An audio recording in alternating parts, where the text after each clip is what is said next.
Hey guys, Mike here, the Detroit Borg, with a look at the all-new Sony PS4, which is now half as thick as the PS3, retails for $399, includes a 500 gig hard disk drive, has a new 8-core AMD Jaguar CPU, an AMD Radeon GPU with 8 gigs of RAM, and is using the x86 architecture, which makes the PS4 a lot easier to develop for now, but unfortunately means PS3 games no longer work on the PS4. Now this is the launch day edition, so this is the first day these are on sale. This has a 500 gig hard disk drive, which is easily replaced, so that means you can expand storage, or you could even add an SSD.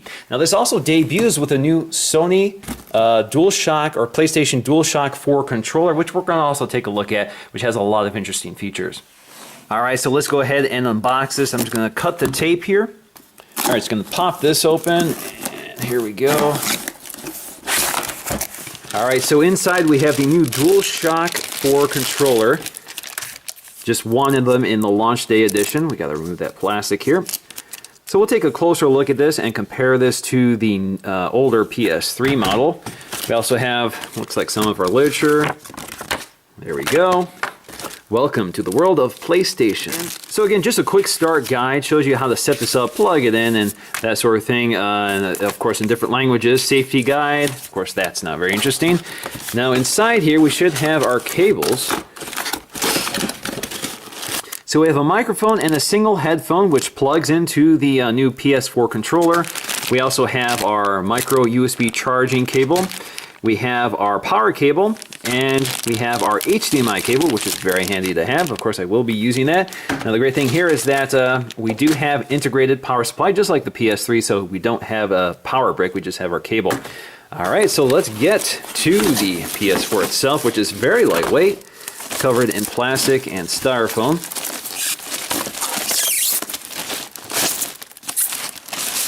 All right, there we go. We got a little glossy and we got a little matte. It looks very sharp. So PS4 branding, and on the back we have all of our ports. So let's get situated here so we can take a closer look. All right, so let's take a look at the design of the PS4, which is now much more angular than before. You can see it has a sort of parallelogram effect. This also has that sort of contrasting material and texture with that matte plastic along with the glossy plastic. I actually think looks really sharp. So along the front we have our PS4 branding. We also have our USB 3.0 ports. You can see that glossy plastic sort of wraps around the groove that surrounds the console. We also have sort of hidden in here is the Blu-ray slot, which has 6x speed. We also have these capacitive controls here, which are your power on and eject buttons. So if you look really closely, you'll see the icons here for eject and power on. Again, capacitive, they are not physical. Now along the top, you also find an LED strip that runs the length of it. And of course that indicates activity level and what's going on. So blue for normal operation, red if something's going wrong. Now along the right side, you'll find more ventilation. And in that grill, or that groove, you'll find your co-branding HDMI, DTS, HD Master Audio 7.1, Dolby True HD, and Blu-ray. Now along the back, you'll find all of that ventilation, of course, needed to vent this beast of a gaming console. So we have our ports as well. So we have our PlayStation I port, which is proprietary. We have our LAN port, HDMI, optical, as well as our power port. Now back here you'll find these stickers covering up the screws, which are needed to open up the console for modification.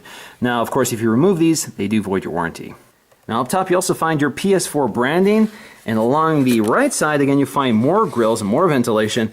And as you can see, if you look down this groove here, it looks like it bows out a bit to accommodate the internals of the PS4. And that is about it. So let's go ahead and take a look at the bottom. Now along the back you'll find your PS4 branding, Sony Computer Entertainment Incorporated. And back here you'll find your feet. For this one it lays flat, but you can also prop this up along the side. Sony does not currently include a stand, but they will sell you one separately. But if you want, you can just prop it up for now until you get that stand. Alright, so let's take a close look at the new DualShock 4 controller, which has been substantially redesigned from the DualShock 3 controller that came with the PS3. So the big news here maybe is the fact that it's just a lot more ergonomic. We have these much larger grips. You can see just how much longer those grips are now compared to the old one. There also is a texture on the back which helps for gripability and feels more comfortable than the smoother plastic on the old one. You can also see that we have these new joysticks, which now have a concaved design as opposed to the convex design here.